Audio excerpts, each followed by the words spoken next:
להגדיל תורה ולאדירה בעזרת השם בתכלית של יראת שמיים. On est aujourd'hui le 11, mardi 11 du mois de juin et le Chet, le 8 du mois de Sivan et Chaim Tovim ou Shalom. Je rappelle que si Dieu veut, toute la semaine prochaine, je serai à Paris pour tous les soirs une conférence. Donc les adresses et les lieux et les titres figurent sur les réseaux sociaux. Et après, je serai, si Dieu veut, à Marseille, dimanche, lundi et mardi, Bezrat Hashem, pour un magnifique repas organisé, Miske Lagdil Torah ou les Hadira. Le shiur d'aujourd'hui. Alors, hier, c'était pour Adrien Rébivo. Et ce matin, alors d'abord, avant tout, il y a une journée d'études aujourd'hui qui est réservée pour la Askara de Avraham ben Saada Baruchel. J'ai bien prononcé. Bezrat Hashem. Le shiur aujourd'hui est dédié pour Yaakov Ilan ben Ezra, Laurence Rivka Bat Nicole, Émilie, Bezrat Hashem pour un bon Zivug Agun. Amen. Amen. Donc ce sera pour elle qu'on étudiera aujourd'hui. Enfin, ce shiur sera dédié. Je rappelle que vous pouvez, par le biais de toratraim.net, participer à soutenir la Torah tout en prenant quelque chose parce que nous n'aimons pas prendre, nous aimons donner. Donc vous pouvez tout à fait sanctifier un shiur pour votre réussite ou autre, pour soutenir en même temps la Torah ici, ou louer une journée d'études, soutenir un avraire pour une journée, pour une semaine, pour un mois. Tous les prix figurent sur le site, et en même temps, ça nous aide énormément à pouvoir, Bezrat Hashem, évoluer et avancer pour pouvoir, Bezrat Hashem, payer la brechim qui ne vous connaissent pas et que vous ne connaissez pas, ce qui fait que c'est une tzedaka de très très très très haut niveau. Heureux celui qui comprendra l'importance de cela et qui pourra aussi de l'autre côté agir en conséquence. Ceci étant, vous savez que celui qui veut faire une mitzvah qui ne peut pas, mais qui s'il avait les moyens l'aurait fait, est considéré comme c'est qu'il l'a fait. Ainsi donc, tout le monde gardera le sourire. On n'oubliera pas la refoua shlema de Moratim Akdosha Teora, Talia Tsara Batifrat Miriam, Yirmiyahu Avraham ben Mesaouda ben Arosh Ayakar, Yehuda ben Eliyahu, Elef Alfa Abdalim. En même temps, on pensera à tous les malades d'Israël, l'élévation de l'âme de Michal Bat Sarah, Avraham ben Musha, Ruth Bat Sarah, Yona ben Yaakov, Blanche Ephrat Bat Sarah Aléa Shalom, une grande dame, et Marcel Bat Hasiba, que Dieu repose son âme, et aussi ton père, je crois, qui est parti, tu m'as dit, Fredji Ben Rachel. Ben Rachel. Wa Hashem tenachena began Hayden Elyon, bechol השורדים עמם בכלל הרחמים והסליחות, וכן יהי רצון ונאמר אמן. Donc je serai à peu près absent ici durant 2 semaines. Il y aura des cours, bien entendu, d'organiser tous les matins. J'espère que Bezrat Hashem, aussi bien le matin, tout comme le Shabbat, tout le monde sera présent. Ce n'est pas parce que le chat n'est pas là que les souris dansent, comme dirait l'autre. Tov, je voulais faire un peu d'halachot ce matin, mais je me suis dit, à chaque fois on parle de Rabbi Yaakov Hatzera et on ne commence pas le livre. Alors j'ai décidé de me taire et de parler directement du livre. C'est peut-être temps de penser, de voir ce que dit un des plus grands maîtres du judaïsme sur le Yetzer Hara. On en a parlé, on a fait beaucoup de préfaces, on a donné beaucoup d'explications. Et on avait conclu qu'en fin de compte, le Yetzer Hara, c'était celui qui voulait absolument te faire croire qu'il n'y a pas de lendemain possible, qu'il n'y a pas de changement possible. Et en fin de compte, comme le dit Rabbi Nachman, En Yehush Klal Ba'olam, il n'y a pas de désespoir. Bichlal, mamash pas du tout, ça veut dire, dans le monde. Et qu'au contraire, en général, quand tu vois une situation qui pourrit, une situation qui va vers le bas, une situation qui t'emmène vers les plus profondes inquiétudes, c'est parce que quelque chose de très grand t'attend à la sortie. Il faut simplement garder le sourire et continuer. Un petit peu à l'image de cet avion, vous savez, quand on vole, des fois il y a des perturbations et tu as l'impression que c'est fini. Ça y est, là, tu fais le schéma Israël. Et d'un coup, trou d'air, et d'un coup, ça reprend. Des perturbations. Il ne faut pas avoir peur. Comme l'a dit hier, c'était la Iloula du Baal Shem Tov.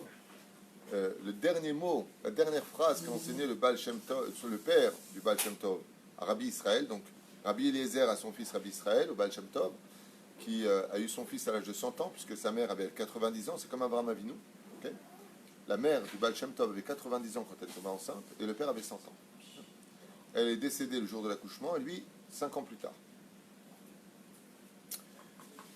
Le dernier enseignement qu'il lui a donné, il lui a dit, mon fils, je te demande une chose, n'aie jamais peur du Hémet, ni de personne, ni des démons, ni des ennemis, ni des Cosaques, ni des antisémites. N'aie jamais, jamais peur. Juste que d'Hachem. Vous savez pourquoi? Vous savez ce que c'est d'avoir peur dans ce monde? Avoir peur est une preuve que tu as fauté. Si tu n'as pas de faute sur toi, tu n'as peur de personne. Je ne parle pas du téméraire stupide qui veut se taper avec tout le monde, qui a peur de personne. Celui-là, c'est un animal. Il faut être intelligent. Il faut être sage. Je parle de celui qui n'a jamais de peur dans son cœur. Celui-là, tu peux être sûr, chez En Bochet. Mais vous me dites, David Amelech avec ses soldats. Dans l'armée d'Israël de tout temps, celui qui avait peur d'une faute, de quelque chose, ça prouvait qu'il avait une faute, il va peut-être mourir à cause de cette faute. Franchement, Mikan, que les tzadikim n'avaient peur de rien. J'avais dit que je ne me la ramènerais pas, et je n'ai pas tenu parole. J'ai du mal avec ça. Balomar. Abdi Hacher, t'es avec moi? On démarre. Non. Étude. Balomar al Yetzer Hara. Maou Yetzer Hara, la guerre du Yetzer Hara. Vegoudda dile. Ok? Il s'explique ici que le Yetzer Hara, enam nifradim mina adam, yomam valayla, lo ishbotu. Le Yetzer Hara ne se sépare jamais de l'homme, ni le jour, ni la nuit, ni à aucun moment, même quand il dort, il ne fait rien. Il veut tout faire pour qu'il faute, même avec Zera Levatala. Ou Lo Zavoto. Seulement, il a un problème. Il ne fait pas ce qu'il veut, dit Rabbi Yaakov. Il va aller chercher dans les archives de ce que tu as entendu, vu ou dit, toute chose qui contredit la halakha, pour s'en servir contre toi. Ce qui fait que, tu le veuilles ou pas, si un matin tu te lèves et hop, tu as une pollution nocturne, j'ai rien fait. Tu dis oui, Nachon. Aujourd'hui, il y a 3 semaines en arrière, au bureau, tu as regardé ce qu'il ne fallait pas regarder. Quelques instants, Zemaspik, il a le droit de te faire tomber à cause de ça. C'est là.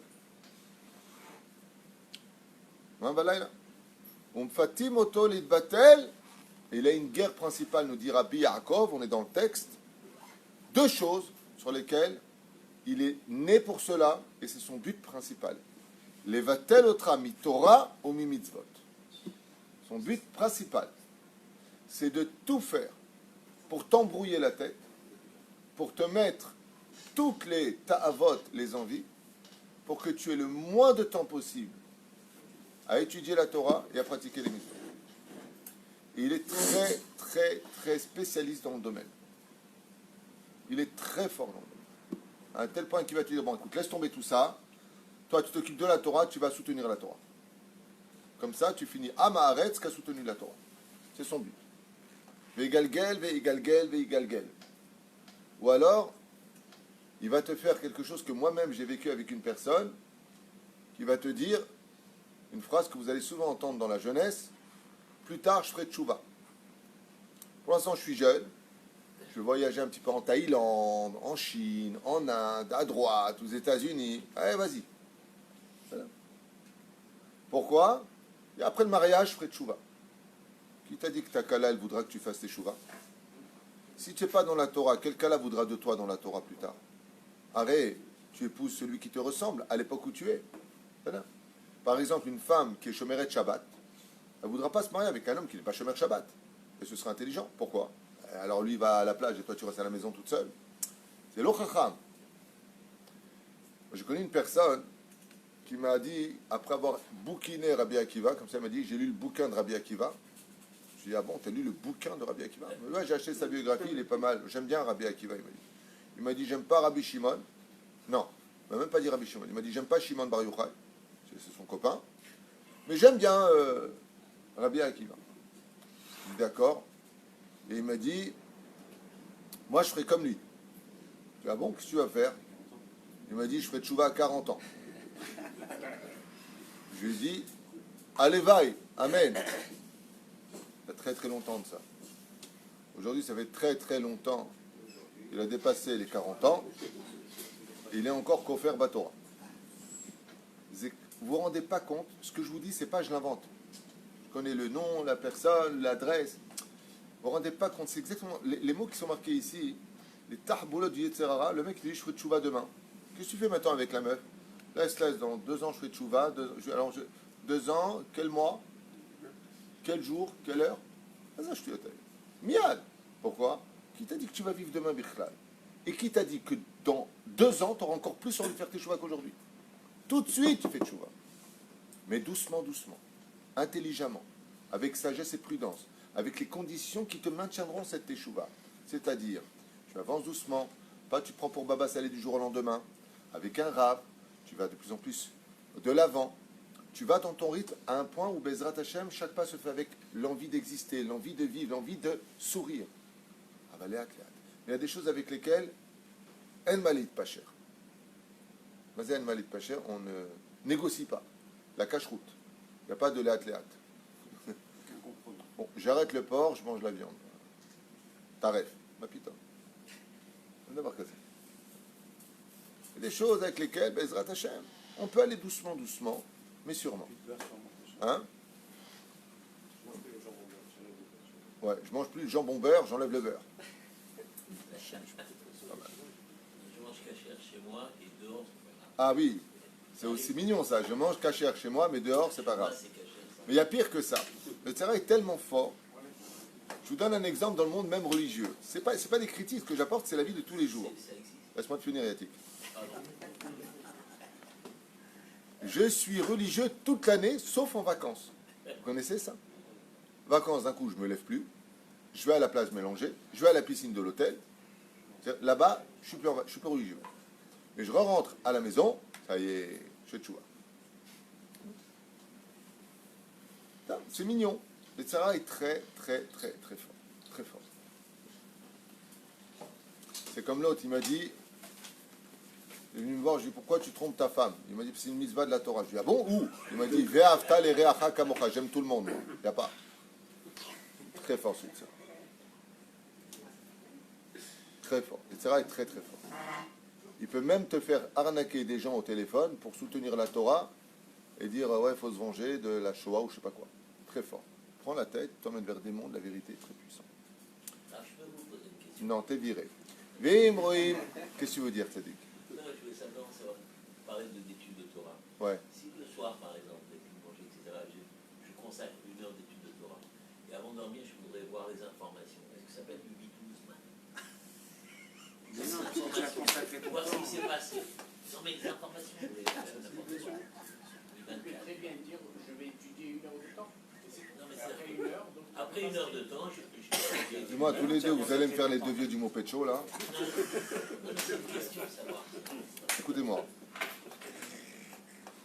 Ata'ish Tzadik.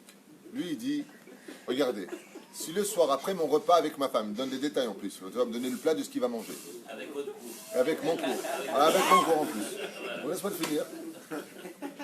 Après ça, il étudie 1 heure.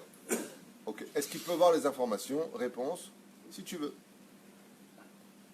Rabbi Nachman disait qu'à travers les informations, ouais, on peut voir les desseins divins. Parce que tout ce qui se passe dans le monde, je m'excuse pour ceux qui ne sont pas juifs, mais c'est comme ça que c'est marqué chez nous, a un rapport automatiquement avec le peuple d'Israël. Tôt ou tard, il y aura des répercussions en rapport avec nous. Pas de façon péjorative. Pas les gilets jaunes qui n'étaient pas contents de l'augmentation de l'essence et d'un coup il y avait marqué à mort les juifs sur les autoroutes. Non, on ne parle pas de ça. C'est-à-dire que le Créateur du monde, à la fin des temps, va nous montrer que tout ce qui s'est passé dans l'histoire, c'était pour relever le peuple d'Israël constamment. Donc si toi, tu as le niveau de pouvoir voir les informations, sans avoir la remmet, parce qu'en général, quand tu mets les informations, c'est une remmet dans tous les domaines. Ils cherchent tout ce qui est scoop, qui peut t'apporter. Sincèrement, moins tu vis avec eux, mieux tu te portes. Moi, pendant une période, j'ai plus regardé les informations, j'ai plus entendu les informations, j'allais vachement bien. J'ai remis les informations, 2 morts sur la route, un soldat a disparu, l'euro vient de s'effondrer, le bidule, oh là là, laisse-moi tranquille. Tu comprends?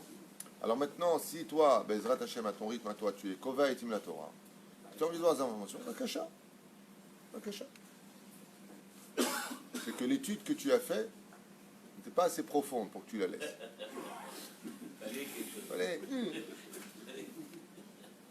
Moi, je connais des gens qui me disent c'est incroyable. Je dis bon, je vais lire une page du livre, et il reste des heures et des heures et des heures. Quand tu plonges vraiment dedans, tu n'as pas envie de. Par contre, c'est vrai que d'un côté, et de l'autre côté, pardon, quand tu étudies la Torah et qu'après tu vois les informations, moi, très souvent ça m'arrive d'entendre des événements et j'arrive à les comprendre différemment du pshat que tout le monde aurait compris parce que dans la Torah, ça me donne une autre signification et j'y vois toujours Hachem. D'ailleurs, je vois Hachem dans tout ce que je vis, grâce à Dieu. Et je me pose beaucoup de questions. Des fois, je vois des événements, je dis pourquoi Dieu me le fait voir, qu'est-ce que je dois apprendre de ça? Et ça, c'est la mitzvah de Ve'ahavta et Hachem. Tu aimeras l'Éternel ton Dieu, d'où l'importance d'aimer vraiment Hachem. C'est d'être capable de voir Hachem, même dans les événements les plus banals de ce monde. Il faut, par exemple, imagine Stam, tu es à Paris. D'accord? Tu as un mec qui passe et dit sale juif, retourne dans ton pays. Quel message divin? Appelle l'agent juif. Appelle l'agent juif, c'est tout ce qu'il a dit.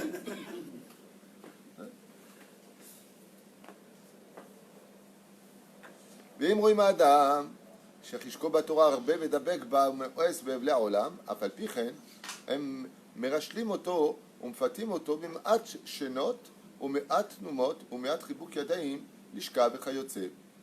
Alors justement, il répond un peu à ta question. Et là, ce qu'il dit, c'est d'un très haut niveau. Donc, ceux qui viennent de faire Teshuvah il y a juste 10-15 ans, bon, là, on parle de Rabbi Yaakov Abu Hatzera. On parle de très haut niveau.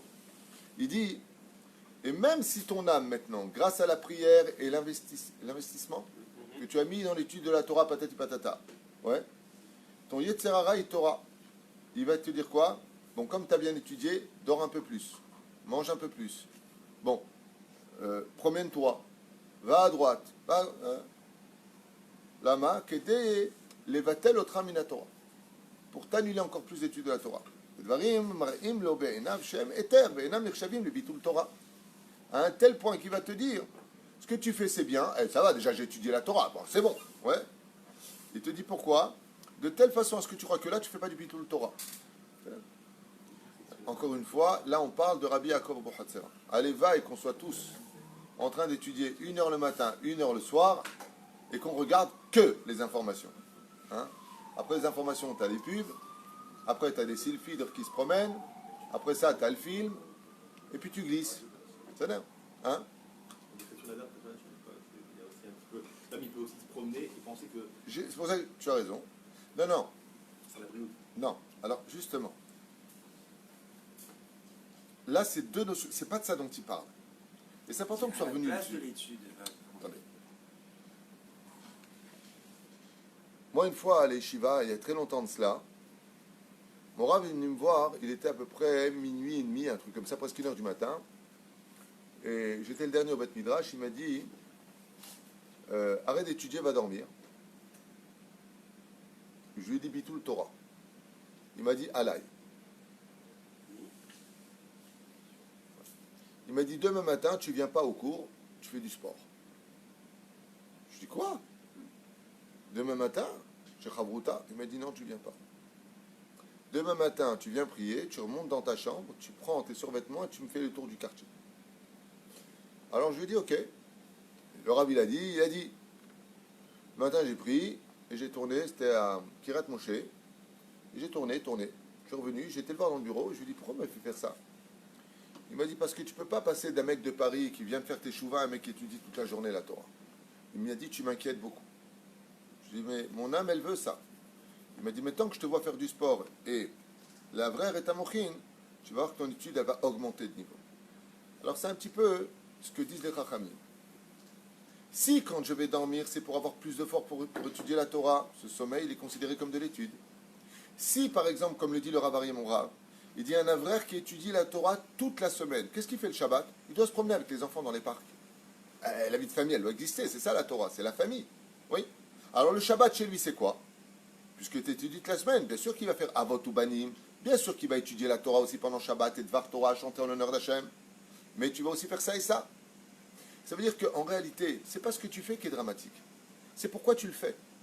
Si tu viens et tu dis, bon, ça va Dieu, je te donnais ton sucre, j'ai étudié comme tu me l'as demandé, et de l'autre côté, je vais aller me kiffer ma race, ça veut dire que quelque part, tu t'as fait chetzi. C'est-à-dire que je me suis assiti chet. Chet, ça veut dire tirer une flèche. Okay? J'ai fait une session entre moi et Dieu. C'est-à-dire, là, Dieu, je suis avec toi, là, je suis plus avec toi. Là, tu me laisses tranquille. C'est comme le mec, il va faire une avéra, il fait juste un don à une yeshiva avant. Ah, ça va, je viens de te donner un truc, je vais aller m'éclater aussi, moi. Non, il faut que quand tu as été éclaté, c'est même pas geste, lieu, tanugim, il soit pour mieux étudier la Torah. D'accord? Les mains d'Avardon, je vous donne juste un exemple. Imaginez que je suis en train d'étudier la Torah et je vois pas très bien. Je prends une lampe, je l'allume, je vais chercher donc une lampe, je vais me lever, donc annuler l'étude puisque je me lève. Je vais aller chercher cette lampe, je la branche, j'allume le bouton et maintenant je vois très bien mon étude. Le temps où je suis parti chercher cette lampe, c'est du Bitul Torah ou pas? Pourquoi non? Parce que je l'ai fait pour mieux étudier la Torah. C'est la différence et la kavana des choses. Si maintenant, en dehors de mon étude de la Torah, je vais aller travailler. Pourquoi je vais travailler? Je ne veux pas être dépendant des autres. Pourquoi je vais travailler? J'ai une mitzvah de nourrir ma famille. J'ai une mitzvah de gâter mon épouse. J'ai une mitzvah de prélever le maaser. J'ai une mitzvah de construire un monde pour Dieu. Ouais, terrassé melacha, vous voyez ma chérie? Donc si maintenant je vais aller travailler, et qu'en revenant de ce travail, dès que j'ai un moment de libre, après avoir bien entendu pris la bénédiction de ma femme, j'insiste beaucoup sur cette nekuda, ouais, toi tu fais des centaines de gosses à ta femme et tu la laisses crever avec eux, et toi tu vas vivre ta vie. Alors, sous prétexte que tu vas étudier la Torah, tu la laisses. Ma femme, tu as besoin d'aide, tu as besoin de quelque chose, viens, dis-moi ce que tu veux, vite, après je vais étudier la Torah. Si le Créateur du monde y voit qu'une fois que tu t'es occupé de ce que tu avais à faire, pour mieux servir la Torah, en kemachen Torah. S'il n'y a pas de pain, il n'y a pas de Torah. Mais s'il n'y a pas de Torah, il n'y a pas de pain. Donc tu vois bien que chaque événement engendre un autre événement. Si tout ce que tu vas faire, c'est pour mieux étudier la Torah, ashrecha vetov lach. Je me souviens qu'une fois, j'étais en train d'étudier, puis quelqu'un m'a demandé de l'aide pour une chose précise. Alors j'ai regardé comme ça, j'ai vu que personne ne pouvait l'aider. J'ai fermé mon livre et je suis parti. Il y en a qui m'a dit, c'est pas du Bitul Torah. Je lui ai répondu, Lo midrash haikar el ha'maaseh. Le but, c'est pas d'étudier, c'est de vivre cette Torah-là. Donc comme il n'y avait personne à le pied à l'akha, dans ce cas-là, je dois y aller. Quelqu'un m'a envoyé un message avant-hier. Lundi. C'était quand? Oui, c'est lundi. Hier. Autant pour moi. Il me dit, voilà, il y a l'Askara de mon oncle ou je sais pas quoi. Et l'Askara, ils la font pendant que je suis à Yeshiva. Est-ce que je quitte la Yeshiva pour y aller ou pas? Je suis là. À Martilo. Deux choses. Si vraiment ils insistent pour que tu viennes, c'est Menachem Otam, ou qu'il n'y a pas assez de monde, c'est honteux. Dans ce cas-là, Bitulo Zeukiyumo. Le fait d'annuler son étude de la Torah avec la permission de ton rab et d'y aller, c'est aller vivre la Torah que tu as appris. Mais si il y a du monde, ils n'ont pas besoin de toi, Stam, parce que tu es de la famille et que tu peux rester sur place et faire étudier toute la yeshiva pour l'élévation de l'âme de ton oncle, ça c'est une plus grande mitzvah. Voilà la différence. Ça veut dire que je m'annule de la Torah, mais je l'annule pas pour annuler la Torah. J'annule la Torah pour aller chercher des éléments qui vont faire encore plus vivre cette Torah-là. Donc, en fin de compte, est-ce que je me suis annulé de la Torah? Non. Et c'est ce qui a marqué pour Sarah et Menou. À l'âge de 127 ans. Les Chachamim nous disent, quand Sarah, elle dormait, ouais, c'était pour mieux travailler à Hachem le matin. On est fatigué, on est humain, on a des muscles, on a des nerfs, on a des reins, on a un système qui nous fatigue, donc on a besoin de nous reposer. Si de l'autre côté, quand je vais manger, c'est pour vivre, je ne mange pas, je deviens faible. Faible, servir Dieu, c'est pas joli. Donc je vais me nourrir pour être fort. Ça aussi, c'est l'étude de la Torah. Si je prends, non pas des vacances, mais des paysages, nofesh, en hébreu qui veut dire vacances, j'ai besoin, je suis en train d'étouffer, je suis humain, j'ai besoin de partir, de changer de paysage. Je vais changer de paysage. Pourquoi? Pour mieux être heureux, pour servir la Torah. Dieu ne veut pas qu'on se serve dans la tristesse, ni étudier la tristesse. Tous ces moments-là, non seulement c'est pas du Bitul Torah, mais c'est ça la Torah. La Torah se vit dans tout ce que tu vis. La question c'est pourquoi tu fais ce que tu fais. Tu peux très bien manger un très bon flan pour avoir le mérite de dire la bracha she'akol niya bidvaro avec joie. Et tu kiffes ton flan. C'est où? Pas shoot. Ce qui compte dans ce monde, c'est les kavanot, les intentions de ce que tu as fait. Et vous regardez bien que dans la Gemara, on l'avait dit la dernière fois, quand les nations du monde viendront dire tout ce qu'elles ont fait pour Israël, on a fait des ponts pour qu'ils puissent passer étudier la Torah. Non, vous avez mis des ponts et l'heure du Dieu pour vous, pour taxer les Juifs, pour mettre le Meches, je ne sais pas comment dire en français, les douanes. Mais on a fait des bains pour qu'ils aillent au Migvé. Non, vous avez mis des bains pour la prostitution, dit la Gemara. Donc, d'accord, mais en attendant, on est bien parti là-bas, nous, pour nous laver, pour se oindre d'huile. Dieu, il dit oui, mais attention. C'est vrai que vous avez fait des choses, mais ce qui compte le plus pour moi, c'est quoi? C'est l'intention. Quand un juif, il partira de ce monde, il va lui dire, attends, mais j'ai étudié 1 heure. Ouais. Et je voulais voir les informations. Il dit, très bien, pourquoi tu voulais les voir, les informations? Pour toi ou pour moi?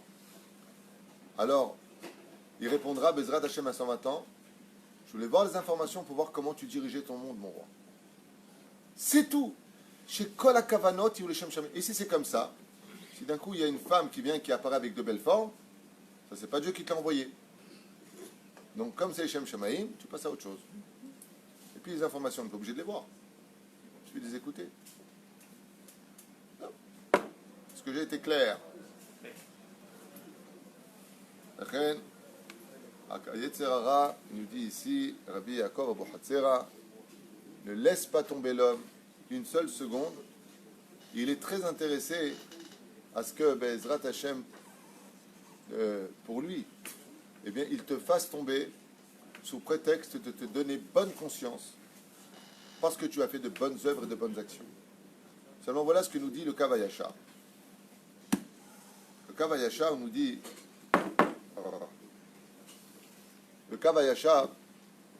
nous dit que tant qu'une personne perpétue ses avérotes, même s'il fait des mitzvot, il ombrage ses mitzvot.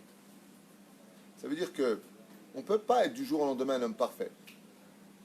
Mais tant que tes idées, c'est de devenir encore meilleur demain, même si tu perpétues encore tes avérotes et que tu fais des mitzvot, tu gardes toute la gdoula, toute la gdusha, toute la grandeur de tes mitzvot dans les mains. À la condition où ta hashkafa, c'est-à-dire ta vision des choses, est de devenir meilleur que la veille.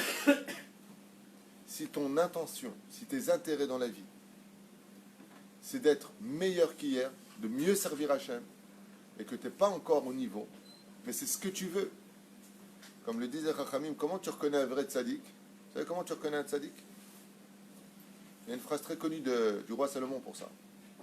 Le tzaddik, c'est celui qui aime les remontrances. Comment tu reconnais un rachat? C'est celui qui déteste les remontrances. Evdel Gadol. Quand tu vois, celui qui veut s'améliorer dans la vie. Et tu sais, tu n'as pas été bécédère là et là, il faudrait que tu fasses comme ça et comme ça. Ou alors tu dis à une personne, tais-toi dans une synagogue. Comment tu vois si la personne... Parler, on parle tous. Des fois même le rabbin dit tais-toi, lui-même il parle. Ça peut arriver. Mais comment tu vois la différence? Alors, attention, vous dites au rav, tais-toi, hein, c'est sourd. C'est bien qu'il ait un avantage d'être rav. Alors, comment tu vois, Bémet, si une personne, elle est choévet, l'idgadel, c'est quand tu lui fais une remontrance, il te dit Toda. Ouais, cher Koach. Lama. Parce que tu viens de me montrer ce qui ne va pas. C'est comme les chavrutot.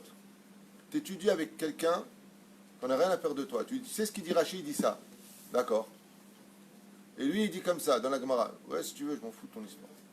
Mais quand tu étudies avec une vraie chavruta, même pas tu lui dis, surtout si c'est un Tunisien, tu n'as même pas dit, tu n'as rien compris. C'est pas ce qu'il veut dire. Tu dis n'importe quoi. Pas du tout. Ma pitom, c'est vrai. Dis-moi, tu vas passer ton temps à me contredire, mais je veux te former, je veux te donner ce qui te manque. Le Rouch Hadavar, tes vrais ennemis vont toujours aller dans le sens du poil. Tes vrais amis vont te dire là où tu n'es pas bécédère, pour que demain tu deviennes meilleur. Ça, c'est les vrais amis. Regardez Kippour. Je finis avec ça pour aujourd'hui. Yom Kippour. C'est le plus grand jour de l'année et le meilleur ami de l'homme. Pourquoi? Parce que toutes les fautes sont pardonnées. Ouais. Je ne comprends pas une chose. Si Yom Kippour, c'est le jour le plus ami de l'homme, si Yom Kippour nous pardonne de toutes nos fautes, si Yom Kippour est un recommencement du compte à rebours, alors je vous poserai une question sur Yom Kippour à Botaï. D'avar Nora Ve'ayom. Qu'est-ce qu'on fait à Yom Kippour? On ne voit que tes défauts. Le tikkun de Rabbeinu Nissim. On n'a pas fait bien le Birkat Amazon. On n'a pas eu de kavanot. Dis-moi, tu m'as vu en noir aujourd'hui ou quoi? je suis pourri à ce point-là, et tu te frappes la poitrine, et tu pleures. Vous savez pourquoi? Parce que Yom Kippour, dans quoi il est capable de te réparer toutes tes fautes? Vous savez pourquoi? Ha-Satan, ça fait 664, il manque un jour, 65. À Kippour, il n'y a pas de Satan. Vous savez pourquoi? Parce que c'est le jour qui te fait le plus de remontrances en te montrant du doigt tout ce qui te manque. Et c'est ça un vrai ami. Le vrai ami, c'est celui qui va te dire, Habibi, c'est ça qui te manque. Le Yetzer Hara, il te dit toujours, t'es parfait. C'est pour ça qu'il va remettre l'autre en question et il ne se regarde pas lui-même dans un miroir. Qui pour Gadol, parce qu'il te dit exactement tous les points qui te manquent pour que tu deviennes Shalem. Et étant donné que tu les as acceptés avec joie, et que tu vas même chanter tes fautes, le mec il dit, tu te rends compte, tu es un abruti, il chante, il est heureux. Lama. Alors qu'est-ce qu'il te dit Hachem? Puisque tu m'as vu comme un ami, Ani solech lecha lekolayo. Le mad davar domé, une très belle image que tout le monde connaît, avant de vous dire les Itraot pour aujourd'hui, une très très belle image du mad davar domé. C'est comme si quelqu'un est en train de marcher et il prend une claque dans la nuque. C'est pas agréable quand tu marches, t'as un kick qui te met une claque dans la nuque. Ok? Dans la nuque. Tu te retournes et tu vois que c'est ton meilleur ami que tu n'as pas vu depuis très longtemps. Qu'est-ce que tu fais? Waouh, t'es comme un fou. Et il t'a mis une claque, t'as oublié? C'est une claque d'amour. Tu te retournes, tu le connais pas. Qu'est-ce que tu fais? Tu lui mets une droite. Oh, t'as pas ta tête, toi, d'où tu sors? C'est quoi la FDL? Si tu reconnais dans les remontrances que celui qui te le dit c'est un ami, alors tu reçois les remontrances avec amour. Mais si celui qui est en face de toi te fait une remontrance, et pour toi tu ne le connais pas, alors il est évident que tu vas mal les prendre. C'est quoi la FDL entre le Yetzer Tov et le Yetzer Hara? Contre toute attente, le Yetzer Tov, il veut toujours te faire croire que toi tu es Besséder, que les autres ne sont pas Besséder, tandis que le Yetzer Tov, il veut te faire comprendre, comme la Chassidoute l'enseigne, que peut-être que toi tu n'es pas Besséder, et que les autres, eux, sont Besséder. Pourquoi? Pour que tu fuses tes mochines et que demain tu deviennes encore meilleur que la veille. Kol tov.